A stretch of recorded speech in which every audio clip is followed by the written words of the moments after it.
સમાચારોની શરૂઆત કરીએ આપણે સૌથી પહેલા મહત્વના સમાચારથી વાત કરીએ આપણે ગાંધીનગરની તો ગુજરાતના પોલીસ બેડામાંથી આ સમયના સૌથી મોટા અને મહત્વના સમાચાર સામે આવી રહ્યા છે।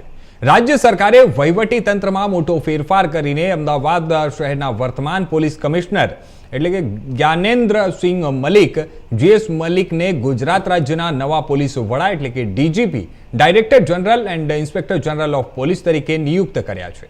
શનિવાર 6 જૂન 2026ના રોજ ગૃહ વિભાગ દ્વારા આ અંગેનું સત્તાવાર જાહેરનામું બહાર પાડવામાં આવ્યું છે। હાલમાં ઇન્ચાર્જ રાજ્ય પોલીસ વડા તરીકે સેવા આપતા KLN રાવ ટૂંક સમયમાં નિવૃત્ત થઈ રહ્યા હોવાથી આ મહત્વપૂર્ણ બદલી અને ભરતી સાથે હવે ગુજરાતને કાયમી અને પૂર્ણકાલીન ડીજીપી મળ્યા છે।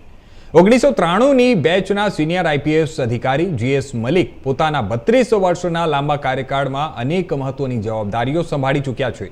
અમદાવાદના પોલીસ કમિશનર તરીકેની સરાહનીય કામગીરી બાદ હવે તેઓ આખા રાજ્યના પોલીસ તંત્રની કમાન સંભાળશે।